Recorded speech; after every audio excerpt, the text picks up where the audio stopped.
Greetings. Hello.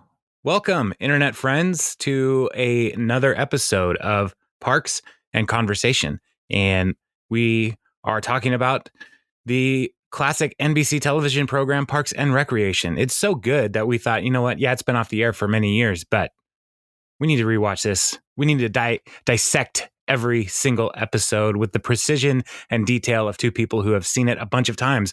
I'm one of those two people. My name is Jason, and the other one is Jeremy. Say hello, Jeremy. Hey, how's it going? Oh, man, it's so good. It's a beautiful, foggy day in the Seattle area, and it feels like things are getting normal in our part of the world. Because this is what we're used to, and I'm happy about it. Gray. Yeah, just a amorphous blob of gray. I can barely see my neighbor's house. Perfect. Which, I don't have that big a property, but right. I prefer it. So you have good neighbors though. So yeah, I have a high school that's closed, and then a neighbor who's never home.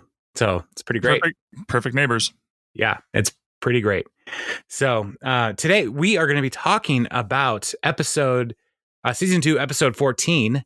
The date, the dinner party, and we're going to be looking at a form of neuroses that Leslie Knope has, and I in no means want to make fun of this particular problem, but we find that Leslie is a hoarder, which if you looked at my office from which I'm recording right now, you would say, Jason, those who live in glass houses should not hold a bunch of garbage. So the basic premise is Leslie and Justin are dating, and Leslie wants to impress them, and she invites them over to a dinner party, and her house is a mess. So mess is an understatement, right? Because Leslie, as we find out over the course of the whole series, Leslie is a very sentimental person. And often when I find that people who are sentimental are holding on to things that they think someday might be a treasure to somebody else. Like, I'm going to hold this because I want to be able to give it to somebody. But often the truth is that, let's say that person dies. Leslie Knope didn't die. The person who's holding on to the things. Oh, okay. Like somebody dies, right? And then they've got all this stuff in their house because they wanted to give it to somebody someday. And the people that they want to give it to are like, why do they have all this stuff? So really what I want to do is just encourage everybody to watch Marie Kondo and ask yourself, does this spark joy? Because that's the real question. So, but I hold on to all my stuff. Now I feel bad because it's not to give it to other people. Because I guess that's the altruistic way of hoarding. Mine is like I'm more Leslie. Like I might need this. I might need this extra birdhouse. Okay, so 2 birds. Well, I know I'm getting ahead of it, but I'm just saying, like, I might need this. And every time I throw something away, and then I need it, 6 months later, I'm like, see. Should have held on to it. I needed that sandwich bag of screws for something. Jeremy, I feel I'm feeling your struggle right now. I had a box of miscellaneous cords. Oh, that's the worst. And you haven't used them in 5 years, right? Yeah, I was cleaning up my garage, and I was like, it's time. Yeah, I don't need this box of cords, and so I removed them from my property. You felt empowered. You're like, yeah, I'm shedding this stuff. Yes. And then I needed a micro USB cable. Yep. And I had to go to the store and buy one, like some kind of animal. And the whole time I was like, I already had one of these. It was so frustrating. Yeah. So how much joy does that spark? Listen, Marie, now I got 2 trips. Yeah, my house might be clean, but I'm very busy. I've got a lot of errands to run. So, yeah. Just buying it all back. That would be the best. Like the follow-up to Marie Kondo, like she comes in and like totally organizes somebody's house. There's another one called The Home Edit. Have you seen that? I have not. It's on Netflix, but it is they organize your house.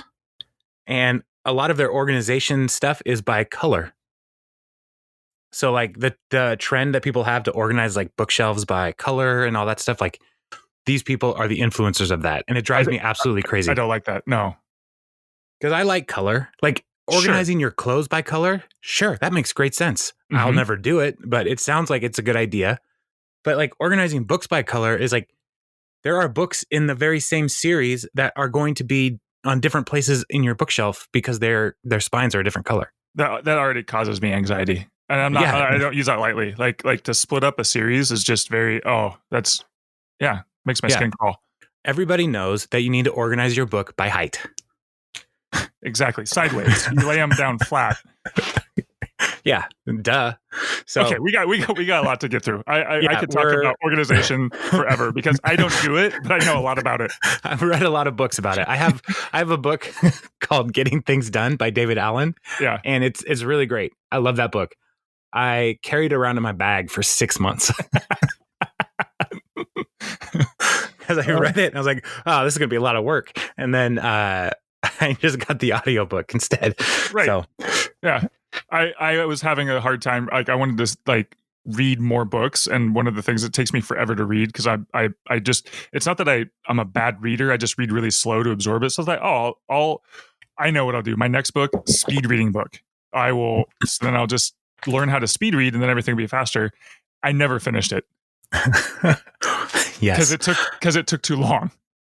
Right. And the irony of a speed reading book that's more than 10 pages, like, what is this? Just go. Like, just tell me what to do and I'll do it. Why do I need to read more about it? I want to read more about other stuff. You're getting in the way, speed reading. That's right. So, so this episode, it starts with one of the best cold opens ever. Leslie is celebrating all of the parks department, like the teachers who teach the different classes through the rec center. So, classes like organization and cooking and accounting and all these different classes. And she's saying like, hey, you guys are doing a great job. And then she says, unfortunately, I'm going to have to reduce the number of courses due to budget cuts. And so they ask, well, what are you going to reduce on? And she says, class attendance and reviews. And one of the guys raises his hand. This is the best. He says, mine is, oh man, I totally am blanking. Mine is dealing with grief. And he says, well, I hope you have good attendance. Oh, no, I don't. No, I hope it's bad. So I love that one. That is great. This ragtag crew of course instructors, they will come back. Several of them will come back throughout the course of the series because Pawnee, as we've said before, is a well-developed community. It is a town. There are people who are here. And just like you see in your hometown over and over again, you're going to run into these people. And I love that. So, yeah. I was thinking about that last time because we started talking about it, is that I guess this show did such a great job of making the town feel large. And maybe that was what I was trying to say last time, is that there's some shows where everything feels very like in one or two locations. Pawnee and Parks and Recreation, it feels like a big, like they have all these little vignettes in all these places, and you feel like, yeah, it is a bigger city than we really know. And I think they did such an amazing job, even though some of it's really ridiculous. We make fun of 19 news stations or whatever, but yeah, they really, I don't know. It seemed like Seinfeld was always just like in the apartment. I don't know. I didn't watch Seinfeld, so. There you go. Well, Jeremy, I couldn't disagree with you more about Seinfeld, but all right, Friends then. Friends, how's that? Oh yeah, I hate Friends. Friends is a dumb show. Okay, there we go. Perfect. It's so terrible. Like people who love Friends, like it's like fine. I'm not gonna tell you can't love the thing you love. Right. But don't tell me I have to. Right. People who love Let me get back to this Parks and Rec thing, which everybody needs to like. But yeah, I mean, that's one of the things I was thinking about it. When you grow up in your town, it doesn't matter how big your town is. As a kid, it's the whole world. Yeah. Like I remember my great grandpa lived in Mount Lake Terrace. And we drove from our house in Kirkland to Mount Lake Terrace. And it felt like it was an all-day trip. Because it's like, I don't ever go this far away. Right. Right. Like everything was in a 1 mile like circle around my house. That was my world. Right. And so I would see all the same people all the time. And so like the Pawnee, what they've done is they've made this small town the whole world. And like it makes sense that it is a world that you interact with over and over again because it's all you've got. And so like going to Eagleton, going to Indianapolis. Like Leslie goes to Indianapolis in this episode, and Indianapolis is like the big city. Right. It's the capital of Indiana. It's a big deal to go there because her and Justin are dating, and so they keep going to Indianapolis for all these dates. And it feels like, as you're watching that, I felt like Leslie really did feel out of her element, and partly because Justin is an amazing guy. And he's got all these great stories and these great connections, and people love him. And so every time she's in Indianapolis with him in these vignettes of their dates, they are, like really exciting things. Like Pawnee doesn't have an aquarium. They have a zoo. I don't know how they fund that, but they don't have an aquarium. And in one of the dates, Justin organized a private tour of the aquarium. Like the world just got so much bigger, right, for Leslie. And so she's like, I want to impress Justin on our next date. And he's like, well, I'm coming up to Pawnee. And so she's like, yeah, it's going to blow Indiana away, which no one has ever said before. Because who cares about Indianapolis? It's like, it's not, I mean, I'm sure people who live there is like, yeah, it's pretty cool, Indianapolis, but like, it's not one of those places where it's like Paris, man, it's breathtaking. I'm going to make Indiana feel like Cleveland. Yeah. It's like, wow. Okay, cool. Pawnee is going to blow Indianapolis away. And so she's, so that's she's going to have Justin come over and she's trying to figure out like, how do we do an exciting date in Pawnee? It's like those dumb shirts that say like London, Paris, Tokyo, Pawnee. Is that a real shirt? No, I mean, it's just enter your small hometown at the bottom. Oh. London, Tokyo, Paris, on Alaska. Like that's where I went to high school. It's a very small town. Look it up. There's 3 or 4 of them in the world. Yeah, no, I was saying to I was going to say I won't besmirch on Alaska. On Alaska. I also won't look it up. Okay. So it's a nice little place though. Yeah. Oh, for sure. Yeah. Yeah. And I like how this gets set up too, because Leslie loves to paint herself in a corner because she says, I'm going to hold you to, or he says, well, I'm going to hold you to that. Like he's just being nice. Like just, I felt it was very, like he wasn't being, like on the last date where Will Arnett was being very like, no, right. He was being combative. He was being combative. He's saying, he's just being playful. He's like, oh, and she's like, oh, okay. I know it's going to be amazing. So she's just setting herself up kind of for failure in the beginning versus like, oh, this just needs to be a cool thing. Yeah. I think she forgot that Justin has also been to Pawnee. Right. Like, wait a minute. Like he knows what this town is. Sure. And so when but in her mind, Pawnee still is though the greatest the whole city. World. It's the whole world. It's better. It is better than Indiana. Like she truly believes that. Yeah. I can see why she would believe that. And I'm okay with that. Yeah. So it cuts back to Pawnee here after they set up this date, and Anne and Leslie are having lunch. And Leslie's talking about the corner she's painted herself into.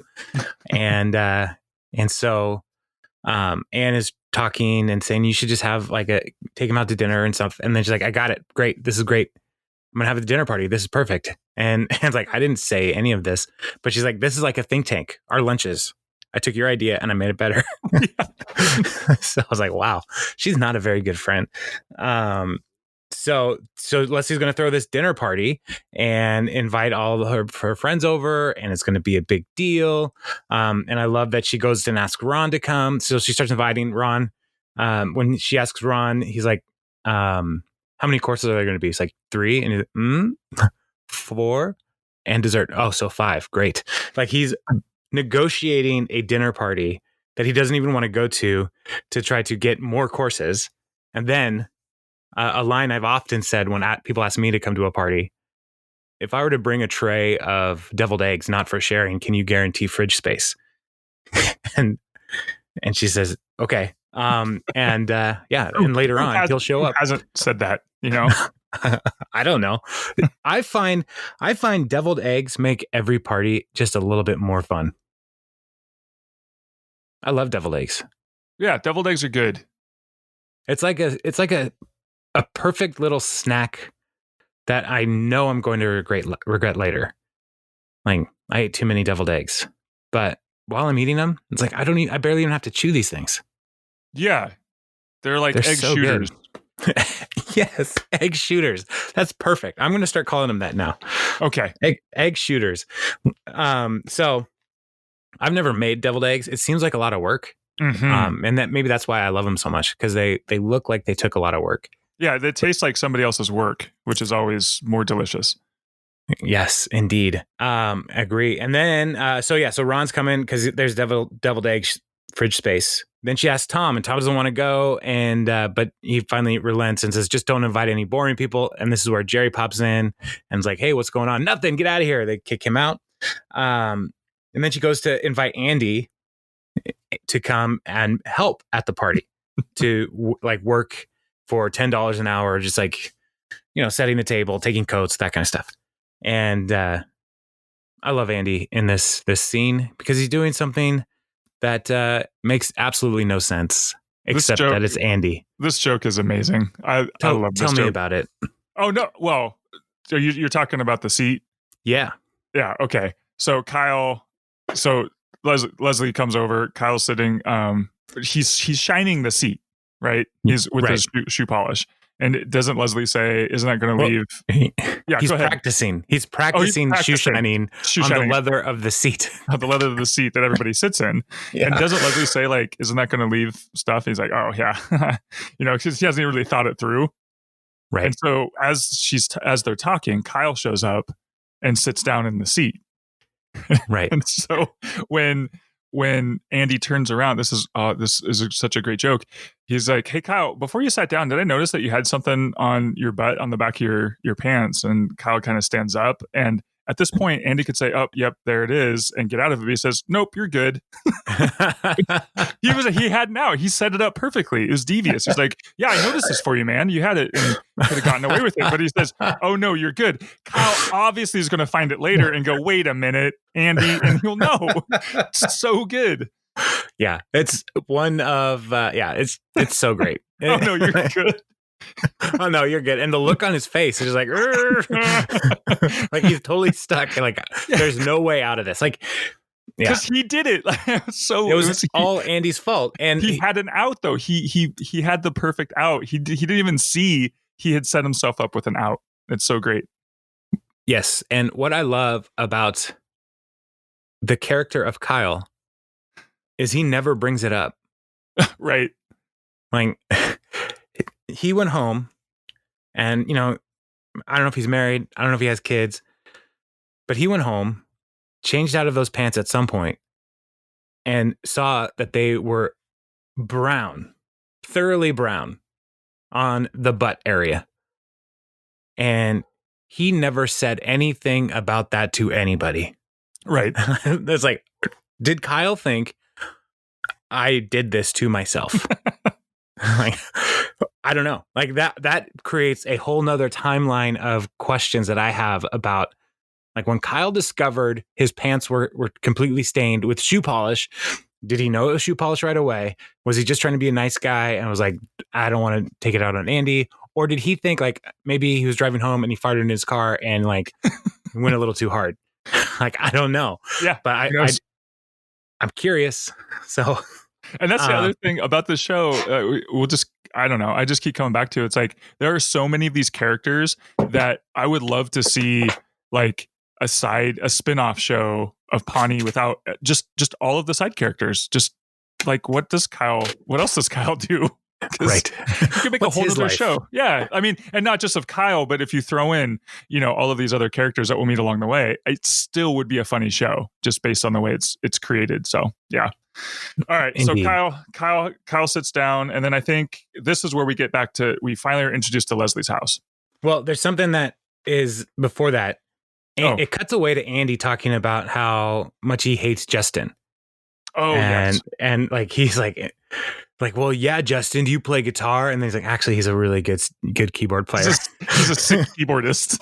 Yeah, like everything. Like Andy thinks like, well, I've got this that Justin doesn't, but it's actually no. Justin is a really good musician, also. Of course. Yeah. So then they go to Leslie's house. That's what you were going to say, and it's Leslie and Anne.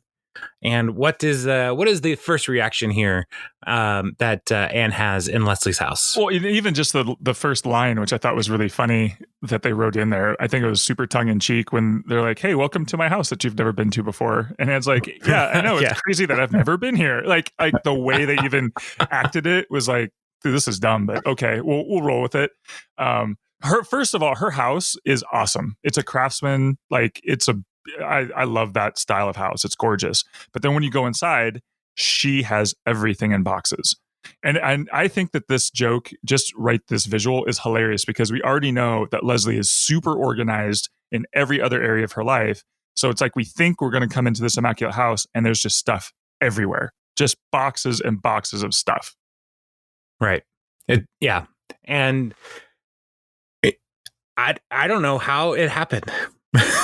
Right. Because it is a complete shock. And when you first see this, have seen Leslie's life and organizing and binders and stuff. But we also know that she stays up really late. Mm-hmm. She's always working. And so she's never had to really care about her home life. Right. And, I remember the first time I invited people over to my house growing up. Like, we were not the tidiest people growing up. And I was always like super worried about like, how messy is our house going to be? And because I had no control, like there were 5 of us in there and different animals and pets and stuff. And so, so it was always one of those things where I was like, I don't know what my house is going to look like when we get there. So brace yourself. But Leslie didn't give any warning to Anne at all. Like, my house is a mess. Like, help me get ready is about as far as it got. Right. So as they're cleaning, Anne points out like, you gotta get help. This is too much. Why do you have this birdhouse? Oh, in case a bird stops by. Well, why do you have the second birdhouse? In case another bird comes. Like, you got to throw this away. And so she's like, you can't do this with my help, with Andy's help. You need professional help. Somebody who can actually do this for you. And this is where the plot thickens because Leslie sees a copy of the course catalog for the rec center, and she calls up Organize Your Life, the lady who leads that, to say, hey, I'd love to see how this goes. And so she comes over, and it starts out as this happens. So like the lady really does help get the whole thing organized. Yeah. But Leslie is trying to like square up with this lady and like pay her. She's like, oh, don't worry about it. I just wanted to demonstrate my course's ability to help people. Mm-hmm. And so she's like, oh, this won't affect my recommendation on the course. And it's like, oh no, of course not. And she winks like, stop winking. Like, right. Leslie has created a situation where she is now potentially abusing her power to get these people to do favors for her, to throw this party. So now we don't know anything about this in the real world. Right. This isn't like good, right? I mean, you're not supposed to do this. I don't think so. Like morally, I think this would be considered wrong, right? I believe that is what they are trying to tell us in this very special episode of Parks and Recreation. That's what I took away from it. I just didn't know. And then there's like a Latin phrase that goes with this, isn't there, or something? Yeah, that'll come up later. Okay, all right. So, yeah. Have you ever? I wanted to ask this earlier. Have you ever taken like any kind of what do they call them? Like a rec class or any kind of outside of like academic class? Have you ever taken like a pottery class or anything from a catalog like that before? No, Oh, well, no. just curious. Have you? Oh, like a long time ago when I was a kid, I took a sewing class, but I got kicked out. For needle fights? Kind of. I accidentally, so like the lady that was helping me, I would push the pedal too fast, and it got the side of her finger a couple times with the needle because it fed the. So they asked me at the end of the day not to come back. Have you seen The Good Son? No, I don't think so. With Brad Renfro and Macaulay Culkin? Yes. And Macaulay Culkin is the bad guy? Yeah. Were you Macaulay Culkin? I mean, I wasn't doing it on purpose. I just didn't know how to control the throttle of the sewing machine. I see. And now I can't sew. So anyway. Wow. There you go. Yeah. You know, juvenile crime it shapes people's lives for the rest of their life. I think so. So, yeah. No, I look at those rec catalogs and I think, oh, that would be fun. Yeah. And then because I try to regularly throw things away, I throw the catalog away and I don't sign up. What is the one class, real quick, if you could take a fun, just side class, what would you do? Gosh. Like watercoloring birds for adult beginners? So the birds are made out of watercolor? Yeah. I'm painting birds? No, the adult birds are painting you in watercolor. Oh, yeah, I'd be a model for that. Yeah. I think what would actually benefit my life would be like a cooking class. Okay. You know, because like I can make stuff, I can prepare food, but I don't know how food works.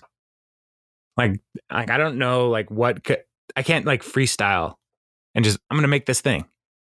Gotcha. And when people do that, I'm always amazed at how it's like magic. Yeah, it's like you had these things in your house already, and you just made a meal.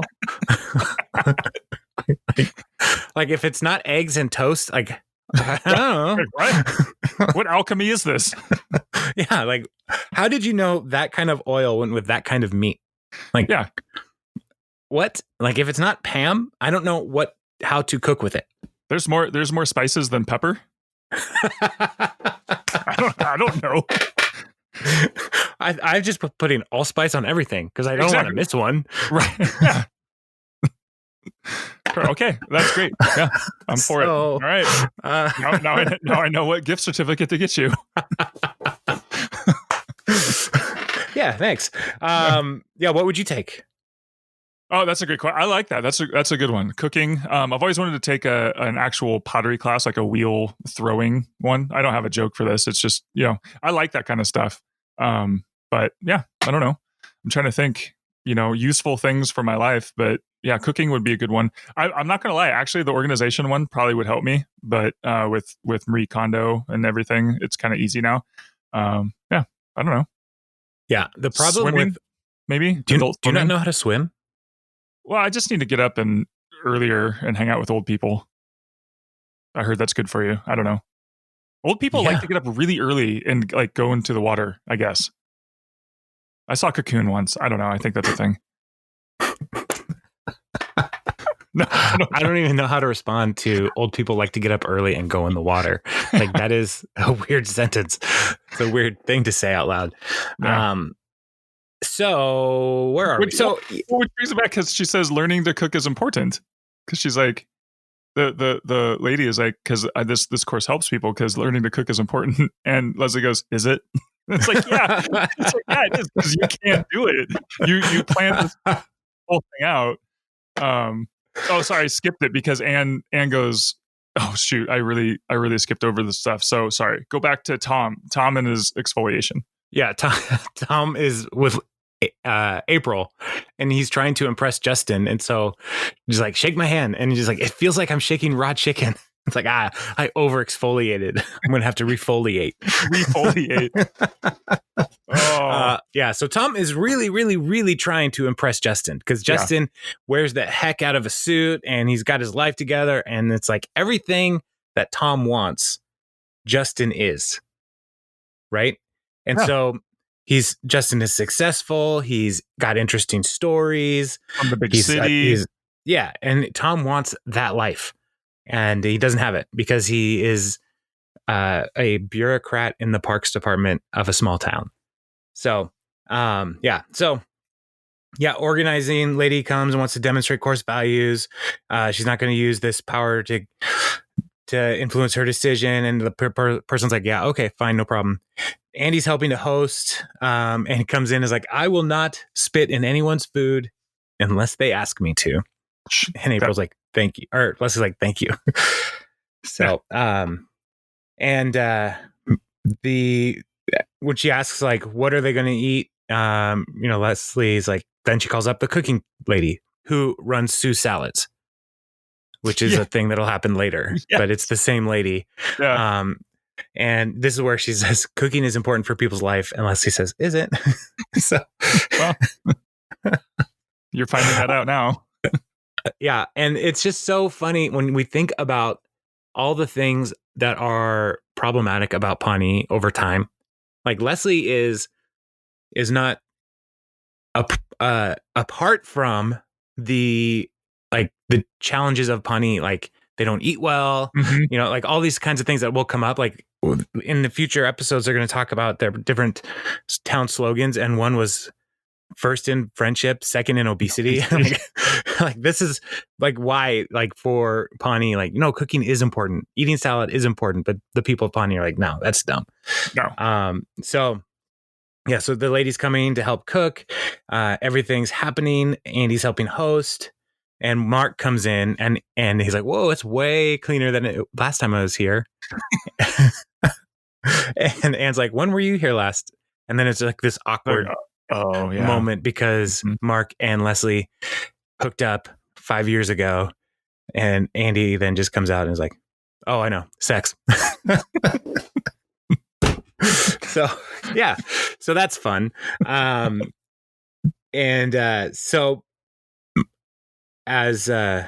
Mark kind of talks about Justin a little bit. He's not a fan because he's like such a one-upper. Like he feels like Mark is a one-upper because as you tell the story about, like, he talked about swimming with whale sharks off the coast of South Africa or so, I don't know. Right. And then he's like, and that's when I told him that I swam at the Y. Right. Yeah. So Mark's annoyed with Justin. Andy's annoyed with Justin, and then Ron shows up, and he did bring his eggs. And as Ron is coming in, and Leslie's taking the eggs to their dedicated fridge space, Mark says, "Ron, did you hear about what happened with Mayor Gunderson's dog?" And he's like, "Oh, it's a bloodbath." And Leslie's like, "No, stop talking. Nobody talk until Justin gets here, and then we can share our stories." And so she walks away and they start talking, and she's like, "What did I just say? Like, don't talk." Leslie is a total control freak. And she wants to make sure that this story is interesting. And so nobody wastes their interesting stories before Justin gets there. Please, and I love their line, please have a good time and shut your mouth. Right. Which is how I feel most of the time. Right. Everybody have fun, just quietly. Yeah, I think that's the sign on the front of my door as you come into my house. Have a great time. Just silent. Yeah. Children shall be neither seen nor heard. Right. Wow. The other thing too, I don't know, spoilers, not spoilers if you haven't seen it, but I love that they keep talking about Mayor Gunderson and we have yet to see or meet him 2 seasons in as like the head of the entire government. And when we find out who he is, I think it's one of the greatest, like, not a throwaway reveal, but just like, it's amazing. Because if you think about all of the times Mayor Gunderson I just want to point it out, he gets mentioned throughout the entire series, and we only find out who he would have been or who he would have been acted by until the very end, which is just fantastic. Right. After he's dead. After he's dead. Yeah. So we don't even get to say, like, you're right. Like, because it would have been like, how amazing would that have been if he had been in it? And that's why he was able to do that. And which is so genius because he's just built into the lore of this entire show. And he only gets seen at the end. So just, yeah. Yeah. Very smart. Anyway, yeah. And I read an interview somewhere along the way. Somebody asked the actor who plays Leslie Knope, Amy Poehler, like, who would you want to play Mayor Gunderson? Like, this was mid-run of the series. And she said the person who she would like. Yeah. And so the fact that it actually came about that way was pretty cool. Yeah. So, all right. So when Justin shows up, he is, there, everybody's greeting, and he's never met April. So he's like, "Hello, I'm Justin." And she refuses to shake his hand and says, "I have swine flu," which is now the second episode in a row, right? Or third. It's within a few weeks where we are interacting with swine flu. Because the guy's like, I already had the swine flu. I'm talking about the turtle flu, so like swine flu was a big deal. And this time in America, it was something that we were talking about. Mm-hmm. And so, yeah, so April she likes Andy, but she's also still dating her boyfriends. And so, it's so complicated. It is so complicated. And so she's trying to, earn favor with Andy too in this time. And so he's like taking people's coats, and April goes and finds him in Leslie's guest bedroom or something, and says, "I will mess with Justin's stuff when you're not here, so you don't get in trouble." And he's like, "Yes, thank you. Somebody's on my side." And so cut back to the party. Tom and Justin are talking about India. And I love that. He's like, "Oh yeah, what mosque?" And he's like saying all these details about the time that Justin's been to India. And Tom's like, "I gotta go." And so he's in the bathroom looking up info on India. I prayed at that mosque. It was sick. Yeah. And I'll be right back. And the thing that he finds out is like, oh, fourth most active producer of coal. Good to know. Right. So, and then in the party, Ron is drinking an old fashioned. And he's like, wow, this old fashioned is great. And where'd you find this bartender? Because you're not paying him enough. And the guy's like, well, I could actually teach you. And we're like, shut up, shut it down. Because we discover that the bartender is also another course instructor for the rec center. And so she's trying to keep all this under wraps as it's unfolding around her. And then Mark is telling a story to Justin about this time when his face caught on fire with this gas that like this burns clear. And so he was running around and had to dunk his face in a bucket of sand. And Justin was just amazed by this story, and then cuts to a talking head of Mark. Like, that was actually a story from a kid that I went to camp with. But a good story is a good story. And that kid can't tell it because his mouth's melted shut. Once again, proving that Mark is the worst. So he lied about the story, and he's making fun of a kid without a mouth. Yeah.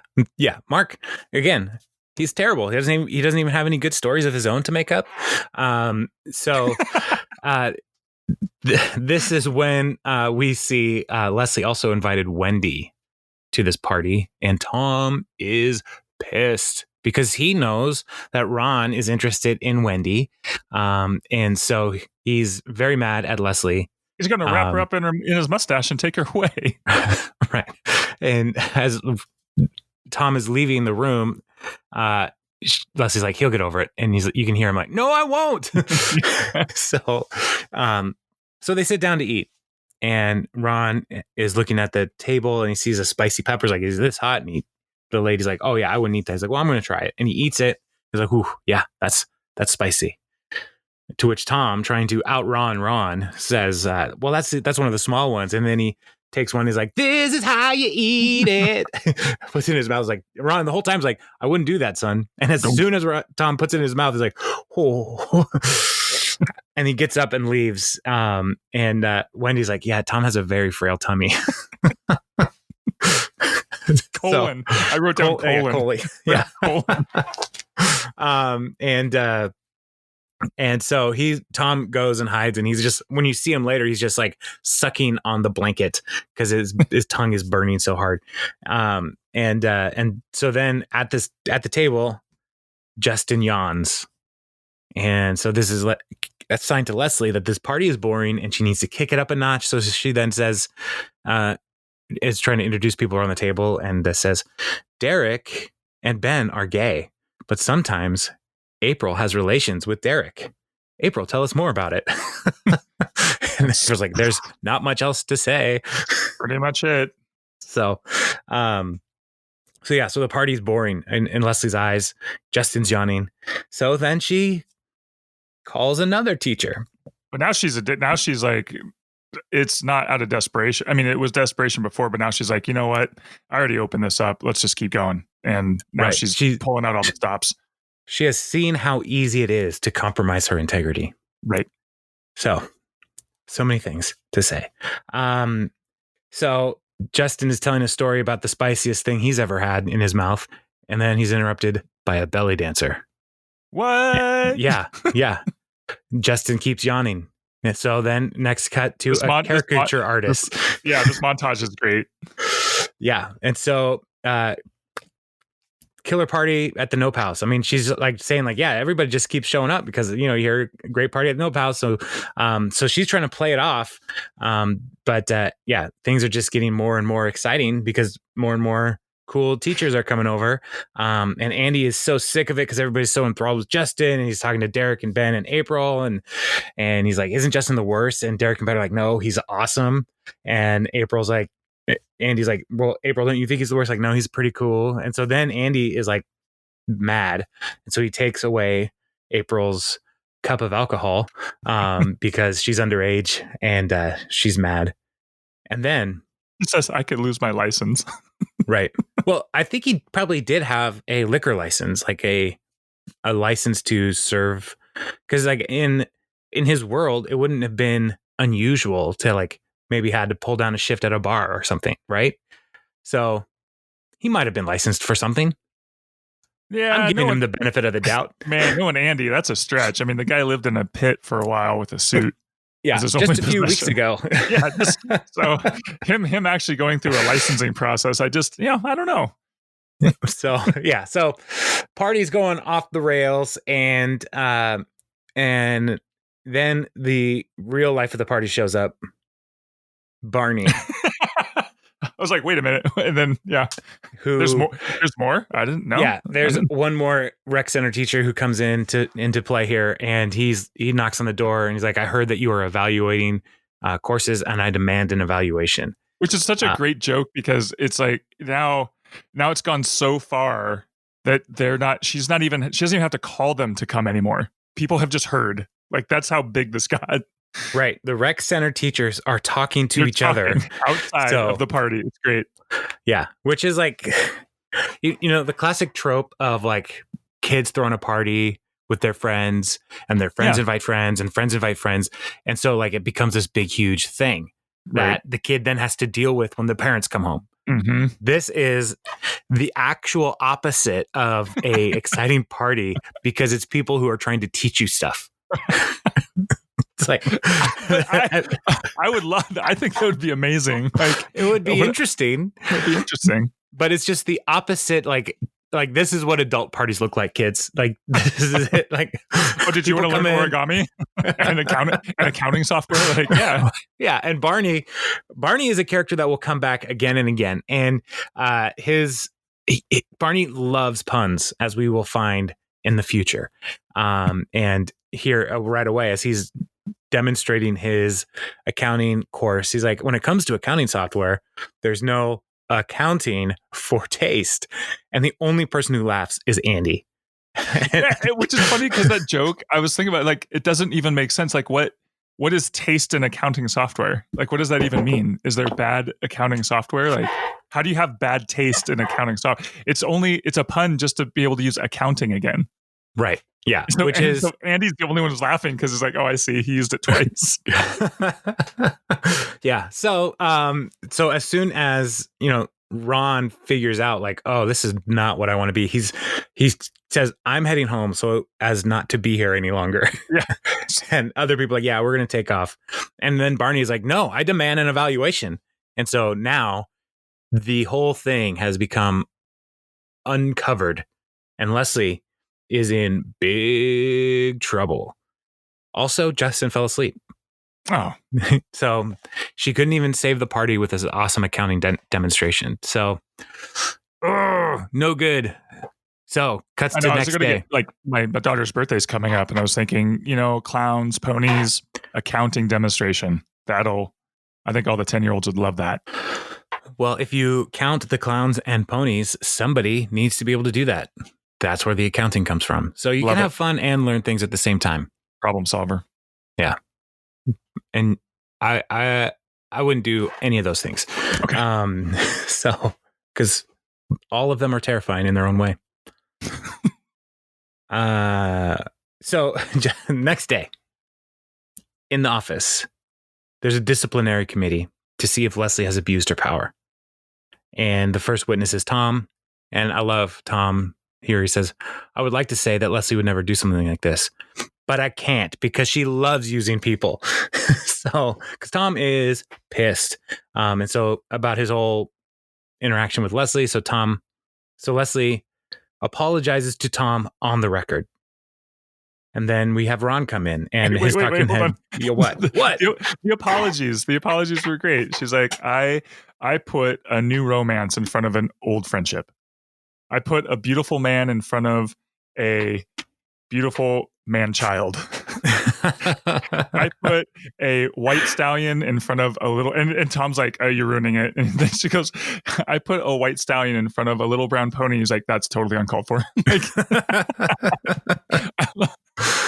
Yeah. Okay. So then Ron comes in.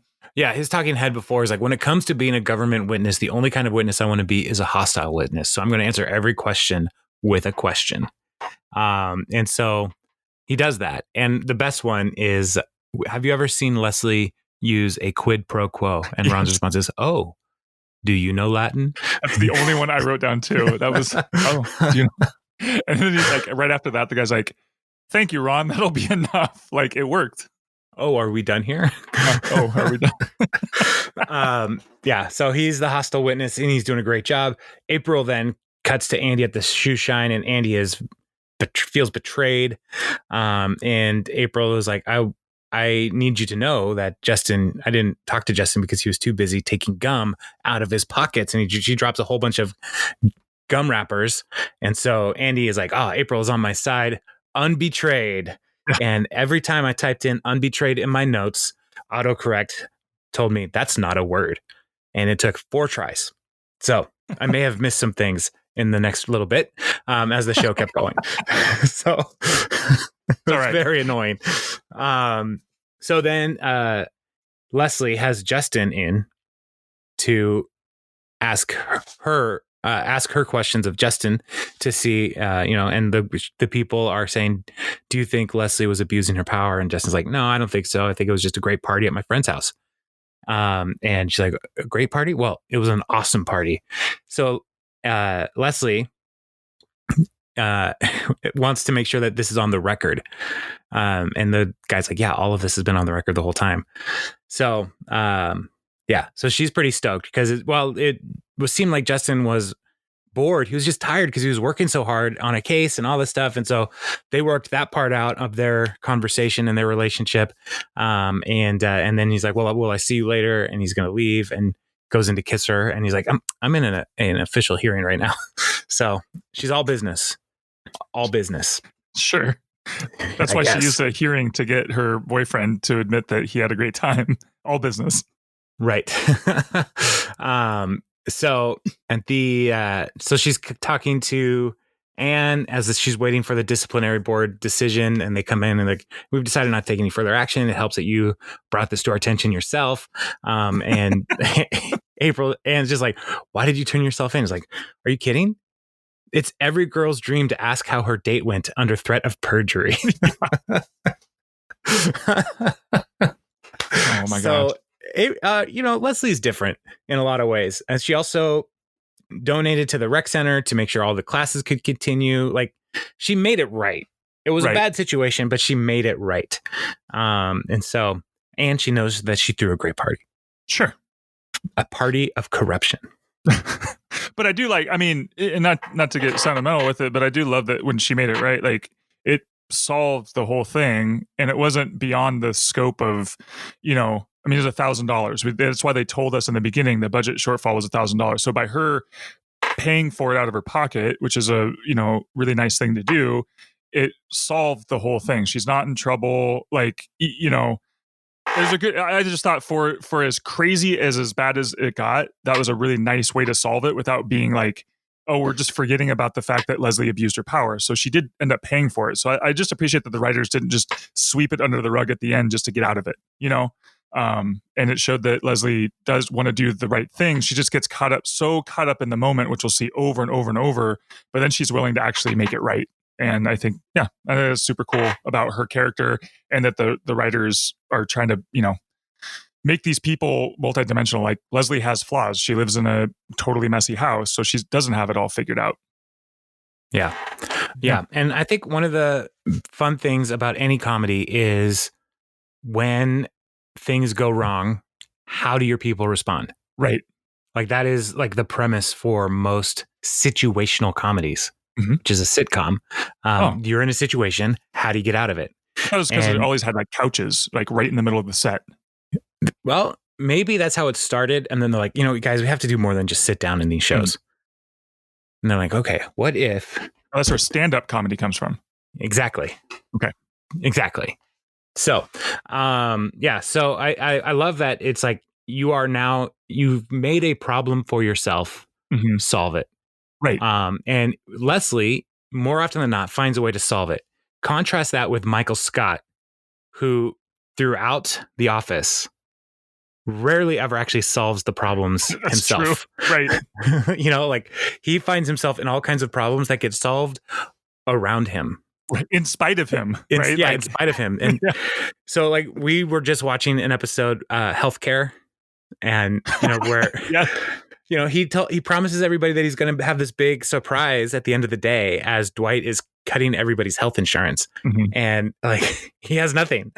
And it ends with him not having any actual surprise, and the closest he got was ice cream sandwiches, to which Stanley says, "This isn't the big surprise, is it?" And Michael's only response is, "Well, it is surprising."